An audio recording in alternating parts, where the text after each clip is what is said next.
starts because for a long time we haven't been able to talk at all about what we're doing.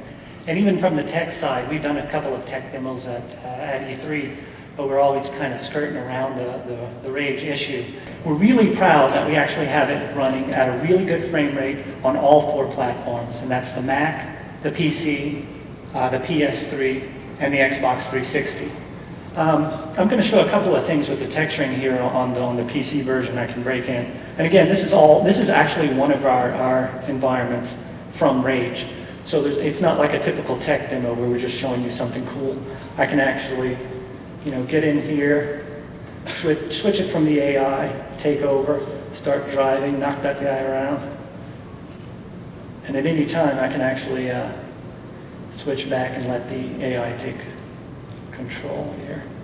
I can go back to the looping camera, but it's not just a video or a demo here. And if I switch around to a couple of these different views, let's see. This, for instance, 2 of our goals when Tim Willits and the other designers were talking about what we wanted to accomplish. It's always done the indoor environments really well. We like doing that level of detail that you've seen in our games. And it's a big deal to us, and we're going to maintain that. But the reason we chose this environment is because it's something a little different. But we still managed to get this kind of large-scale detail you see here with giant cliff faces and boulders. And you don't see a lot of procedural stuff, although we could use that if it made sense. But you can go from these giant boulders all the way down to a pebble level, basically. It gives the artist enough freedom where you won't be embarrassed if the player hops out of his vehicle and wants to walk around. Because a lot of the things we're planning in Rage actually call for that level of detail. So all of this, like these bones, and I'll show you in the tools how we kind of get to this level of detail.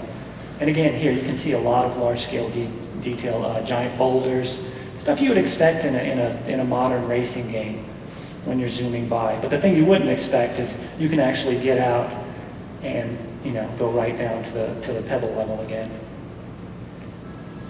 And this entire terrain, even though we chose the setting, it's basically a desert canyon-y kind of valley. If we wanted, because of the way John set up the mega texturing, every single pixel can be truly unique. So if we wanted to go from a desert to an oasis to a snow-capped mountain to a lava-filled volcano, it doesn't matter. The artists are literally tasked with making great art instead of in the past worrying about how many new textures they can introduce. And I know that the alarm bells are going off. How in the world could anybody texture a world this big? But again, the tools that I'll follow up with will kind of show you how we do that. And of course, we still have all the nifty effects. Like here's a little depth of field I like to show off. And you can kind of see the detail that we have in some of these cactuses and foliage. And there's actually a lot. If you pay attention around this track, I think we have 100 or so actually 3D, fully animated models here with a lot of interesting detail. Go back to that. And of course, all the fog. And I'll show some other really cool post-processing effects that are giving us, I think, a leg up visually. Again, all the vehicles, this is actually AI driving around this track. They do their thing pretty well. Switch between those.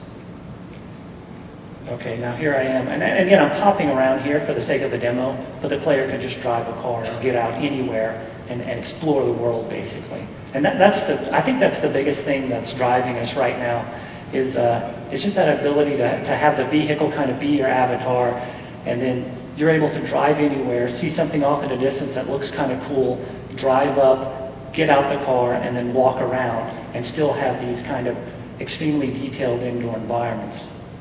We decided to throw the vendor in here.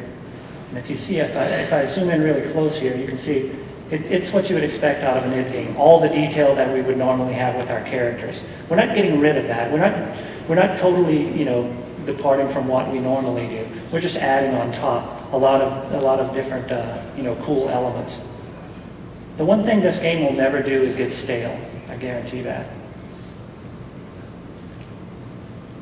So again, like I was mentioning before, it's really not very good having the ability to completely, uniquely texture an entire world And again, this track actually uses a 64 by 64K landscape texture, but some of our wastelands are actually 128 by 28, so that's like 4 of these, combined together. And the actual physical distance that you get to travel with all the roads and walking up tiny little paths, it's actually a challenge for us to take advantage of that much space to add the gameplay, but it's turning out pretty well so far. So again, having the ability to do it is one thing, but having the tools to take advantage of it is another thing. So I'm going to jump over to the tools machine and kind of show you how we get to that level of detail.